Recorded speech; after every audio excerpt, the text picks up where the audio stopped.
Hello everyone, আমার সকল দর্শক বন্ধুদের অসীমার কিচেন থেকে আপনাদের সকলকে শুভ দোলযাত্রার আন্তরিক প্রীতি ও শুভেচ্ছা জানাই। আমি আজকে নিয়ে এসেছি গুজিয়ার রেসিপি নিয়ে। এটা দোলযাত্রার একটা প্রসিদ্ধ মিষ্টি। আমি এর জন্য নিয়ে নিয়েছি 200 গ্রাম ময়দা আর 25 গ্রাম সুজি। দিয়ে দিয়েছি 1 চামচ নুন আর 2 চামচ ঘি।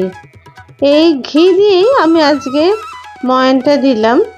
আপনারা ঘিয়ের পরিবর্তে তেলেরও ব্যবহার করতে পারেন, কিন্তু যেহেতু এটা একটা হোলি স্পেশাল রেসিপি, তার জন্য আমি এখানে ঘিয়ের ব্যবহার করেছি। দেখুন, ময়ান দেওয়ার পরে এইরকম ময়দাটা একদম ঝুরঝুরে হয়ে যাবে, আর এটা দলা পাকালেই একদম মুঠোর মধ্যে এসে যাবে, আর ভেঙে দিলেই সেটা ঝুরঝুরে হয়ে যাবে। এইরকমভাবেই ময়ানটা দিতে হবে। তারপরে অল্প অল্প করে একটু জল দিয়ে এটাকে মেখে নিতে হবে। তবে জলটা যেন একটু হালকা গরম হয় সেদিকে খেয়াল রাখতে হবে, না হলে ময়দাটা শক্ত থেকে যাবে এবং সেখানে গুজিয়াটা বানাতে অসুবিধা হবে। আর যেহেতু আমি এখানে একটু সুজির ব্যবহার করেছি, তাই একটু গরম জল দিলে এটা ঠিক মতো মাখা যাবে। তবে খেয়াল রাখতে হবে এই মাখাটা যেন একদম টাইট হয়, এখানে যেন একদম নরম না হয়।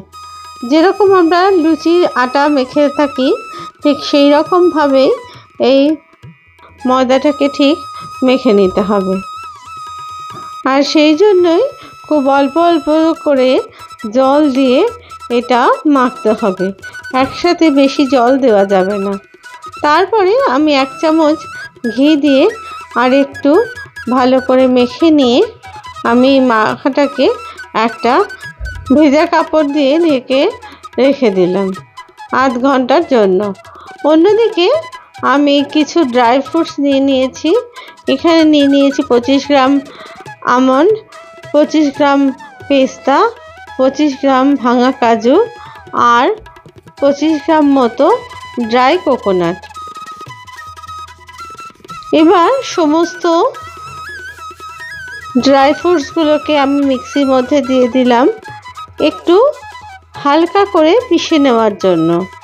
এটা একদম যেন মিহি না হয়, হালকা মতো পিষে নিতে হবে, কারণ তাহলে পুর দেওয়ার সময় আমার একটু সুবিধা হবে বলে আমি এটা করলাম। আপনারা চাইলে এখানে এটা ছোট ছোট করে টুকরো করে কেটেও নিতে পারেন।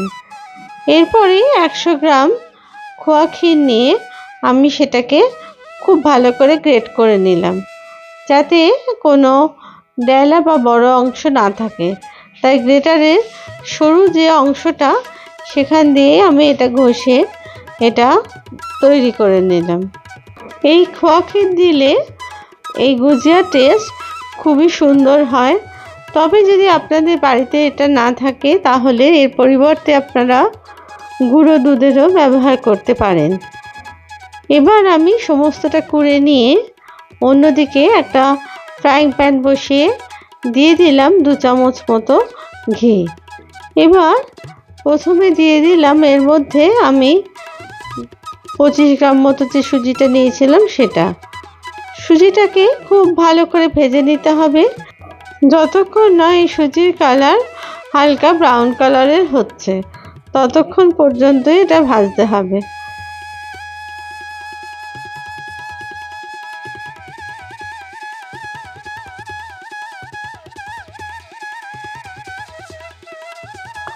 এরপরে এর মধ্যে দিয়ে দিলাম আমি মিক্সিতে যে ড্রাই ফ্রুটসগুলো আধ ভাঙা করে রেখেছিলাম সেগুলোকে। এবার সুজির সাথে সেগুলোকেও খুব ভালো করে ভেজে নিতে হবে, যতক্ষণ না এই ভাজাটা খুব ভালো মতন হচ্ছে ততক্ষণ। এরপরে এর মধ্যে দিয়ে দিলাম গ্রেট করে রাখা খোয়া ক্ষীরটাকে, সেটাকেও আরও খানিকক্ষণ ভাজতে হবে। এরপরে আমি এখানে দিয়ে দিলাম 2 চামচ মতো চিনির ডাস্ট, সেটাকেও ভালো করে মিশিয়ে নিতে হবে সমস্ত উপকরণগুলোর সাথে। 2-3 মিনিট ভাজার পরে এর মধ্যে আমি দিয়ে দিলাম 3 চামচ মতো দুধ। এই দুধটা দিলে যেহেতু সুজি আছে সেটাকে একটু নরম করে দেবে বলে। এরপরে সমস্ত উপকরণগুলো আমি খুব ভালো করে ভাজতে থাকলাম যতক্ষণ না এই মিক্সচারটা একদম ঝুরঝুরে হচ্ছে ততক্ষণ। দেখুন আস্তে আস্তে এটার রং হালকা ব্রাউন কালারের হয়ে যাচ্ছে। আমি এর মধ্যে আরও 2 চামচ ড্রাই ফ্রুটসের যে ডাস্টটা ছিল সেটা দিয়ে দিলাম সুজির মধ্যে। এরপর খুব ভালো করে নাড়াচাড়া করে সমস্ত উপকরণগুলো আবার মিশিয়ে নিলাম আর ভাজতে থাকলাম। মিনিট 2-3 পরে গ্যাসটাকে অফ করে আমি এর মধ্যে দিয়ে দিলাম 1 চামচ মতো এলাচ গুঁড়ো দিয়ে আবার ভালো করে সমস্ত উপকরণগুলো মিশিয়ে নিলাম।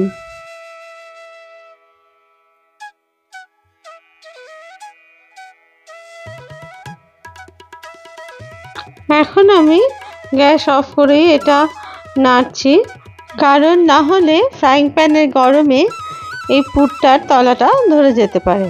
অন্যদিকে ভেজা কাপড়টাকে সরিয়ে দিয়ে ময়দাটাকে আরও 2-3 মিনিট ভালো করে ঠেসে নিলাম।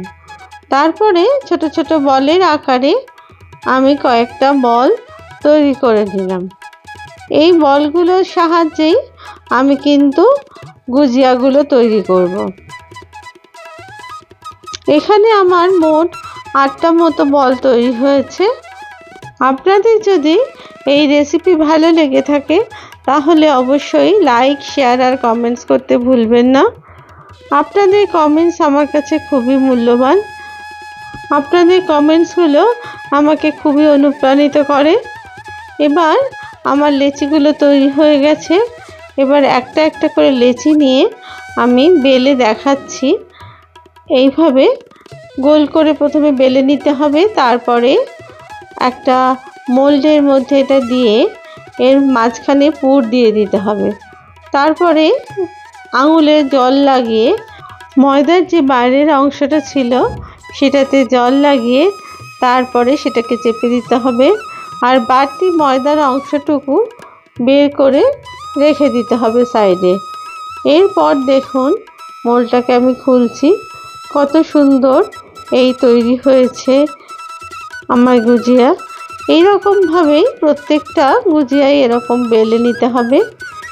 এবার আমি আরেকটা বেলে আপনাদের দেখাচ্ছি। দেখুন প্রথমে গোল করে বেলে নিলাম, তারপরে এর মধ্যে পুর দিলাম, পুর দিয়ে এটাকে চেপে দিলাম, বাইরের অংশটাতে একটু জল লাগিয়ে দিলাম, তারপরে মোলটাকে ফোল্ড করে দিলাম। এরপর এটাকে আস্তে আস্তে করে চেপে দিয়ে বাইরের যে লেচির অংশটা ছিল সেটাকে বের করে দিলাম। এরপর দেখুন মোলটাকে খুলছি, আর কি সুন্দর হয়েছে এই গুজিয়া। এরপর আরও একটা আমি বেলে আপনাদের দেখাচ্ছি। ওই একইভাবে তৈরি করে নিতে হবে প্রত্যেকটা গুজিয়াই এইভাবে। আপনারা যদি আমার চ্যানেলের নতুন সদস্য হন তাহলে প্লিজ আমার চ্যানেলটিকে সাবস্ক্রাইব করে আমার পাশে থাকবেন, আর পাশে থাকা বেল আইকনটিকে প্লিজ প্রেস করে দেবেন, যাতে করে নতুন রেসিপি দিলেই আপনাদের কাছে অতি সহজেই সেটা পৌঁছে যায়। এইভাবে প্রত্যেকটি গুজিয়া আমি তৈরি করে নিলাম। তারপরে একটা ফ্রাইং প্যানে আমি দিয়ে দিলাম কিছুটা ভেজিটেবল অয়েল, আর দিয়ে দিলাম 3 চামচ মতো ঘি। আপনারা এই তেলের পরিবর্তে পুরোটা ঘিও দিতে পারেন। আমি এখানে তেল আর ঘি দুটো মিক্স করে দিয়েছি, যাতে করে একটু ঘিয়ের গন্ধ থাকে গুজিয়ার মধ্যে, তার জন্য। এরপর তেলটা গরম হয়ে গেলে আমি আস্তে আস্তে করে ছেড়ে দিলাম গুজিয়াগুলোকে।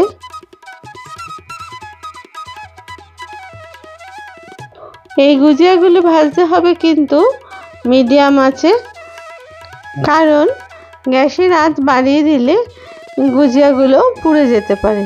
তাই মিডিয়াম আঁচেই অবশ্য করে ভাজবেন এটা।